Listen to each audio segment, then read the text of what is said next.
को धैर्य बंधाकर कुंभकर्ण युद्ध भूमि में पहुंचा। स्वर्ण कवच से सुसज्जित कुंभकर्ण ने हाथों में विद्युत की सदृश प्रकाशित भयंकर शूल उठा रखा था। लाखों चुने हुए सैनिकों को लेकर रणभूमि में पहुंचते ही उसने पृथ्वी को कपा देने वाली भयंकर गर्जना की, जिससे अनेक वानर मूर्छित होकर पृथ्वी पर गिर पड़े। इस विशाल पर्वताकार पराक्रमी राक्षस को देखकर साधारण वानरों की तो बात ही क्या, नल, नील, गवाक्ष तथा कुमुद जैसे पराक्रमी योद्धा भी भयभीत होकर रणभूमि से पलायन करने लगे। असंख्य वानर सैनिकों ने भी अपने इन सेना नायकों का अनुसरण किया। अपनी सेना को इस प्रकार प्राणों के भय से भागते देख युवराज अंगद ने ललकार कर कहा, हे वानरों, क्या इस प्रकार शत्रु को पीठ दिखाना तुम्हें शोभा देता है?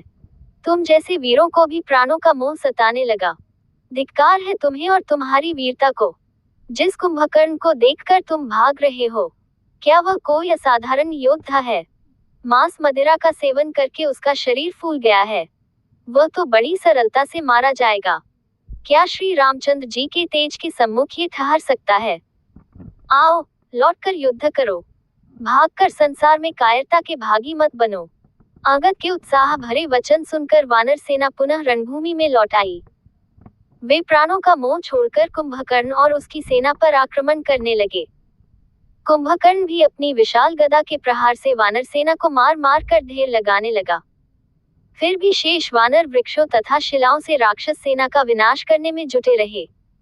कुंभकर्ण उस समय साक्षात यमराज प्रतीत हो रहा था। वह वानरों को गाजर मूली की भांति काटकर ढेर लगाता जा रहा था। उसके चारों ओर हताहत वानरों के शरीर ही शरीर दिखाई दे रहे थे। क्रोध होकर द्विविद ने एक पर्वत के टीले को उठाकर आकाश से कुंभकर्ण के सिर पर मारा। कुंभकर्ण तो उस वार से बच गया, किंतु बहुत से राक्षस उसके नीचे दबकर मर गए। राक्षसों की इतनी भारी क्षति से उत्साहित होकर वानरों ने दूने बल से राक्षस सेना का संहार आरंभ किया, जिससे संपूर्ण समरभूमि में रक्त की नदियां बहने लगी। अब कुंभकर्ण पर हनुमान भी आकाश मार्ग से पत्थरों की वर्षा करने लगे, परंतु उस पर इसका कोई प्रभाव नहीं पड़ा। वह अपने शूल से पत्थरों के टुकड़े करके इधर उधर छितराता रहा। इस प्रकार अपने वार खाली जाते देख हनुमान जी ने एक नुकीला वृक्ष उठाकर कुंभकर्ण पर वार किया और उसका शरीर लहूलुहान कर दिया। उसने जब अपने शरीर से शोणित बहता देखा तो उसने वज्र के सदृश एक शूल पवन कुमार के मारकर उनकी छाती चीर दी। उसकी पीड़ा से वे व्याकुल हो गए। उनके मुख से रक्त बहने लगा। हनुमान जी की ये दशा देखकर राक्षस सेना ने जेनाद किया और वे तीव्र वेग से मारकाट मचाने लगे। हनुमान जी को घायल होता देख गंधमादन, नील, ऋषभ, शरभ तथा गवाक्ष पांचों पराक्रमी सेनानायक एक साथ कुंभकर्ण पर टूट पड़े। इस संयुक्त आक्रमण का भी उस पर कोई विशेष प्रभाव नहीं पड़ा। उसने पांचों को पकड़कर इस प्रकार मसला कि वे मूर्छित होकर पृथ्वी पर गिर पड़े। अपने सेनानायकों को इस प्रकार मूर्छित होते देख वानर सेना एक साथ कुंभकर्ण से चिपट गई। वह इससे भी विचलित नहीं हुआ और मुखों से मार मार कर उनका सफाया करने लगा। सैकड़ों को उसने पूंछ पकड़ पकड़ कर फेंक दिया और बहुत से वानरों को पैरों के तले रौंद डाला।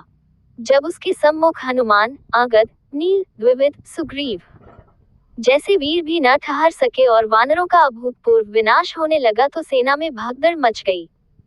उन्होंने श्री राम जी के पास जाकर गुहार की, हे रघुवीर, कुंभकर्ण ने हमारी सेना को तहस नहस कर दिया है।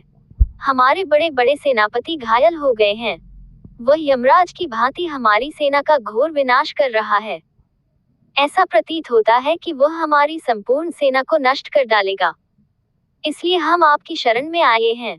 अब आप ही कुछ कीजिए, अन्यथा आज हमारी सेना का नामो निशान नहीं बचेगा। अपनी सेना की दुर्दशा का वृतांत सुनकर लक्ष्मण का मुख क्रोध से रक्तवर्ण हो गया। वे राम की अनुमति लेकर कुंभकर्ण से युद्ध करने के लिए चले। उनके पीछे पीछे वानर सेनापति भी जयघोष करते हुए चले। अपने सम्मुख लक्ष्मण को देखकर कुंभकर्ण ने हर्षनाद करते हुए कहा, लक्ष्मण, मुझसे युद्ध करने का तुम्हारा साहस देखकर मैं प्रसन्न हुआ। तुम अभी बालक हो और मैं तुम्हारा वध नहीं करना चाहता। तुम लौट जाओ और राम को भेजो, मैं उसका ही वध करूंगा। इस प्रकार से लक्ष्मण का निरादर करके कुंभकर्ण उस ओर दौड़ा जहां राम खड़े थे। कुंभकर्ण को अपनी ओर आते देख श्री राम उस पर रौद्र अस्त्रों से प्रहार करने लगे। जब इन अस्त्रों का उस पर कोई प्रभाव न पड़ा तो उन्होंने मयूर पंखों से सुसज्जित तीक्ष्ण बाण छोड़कर उसकी छाती फाड़ दी।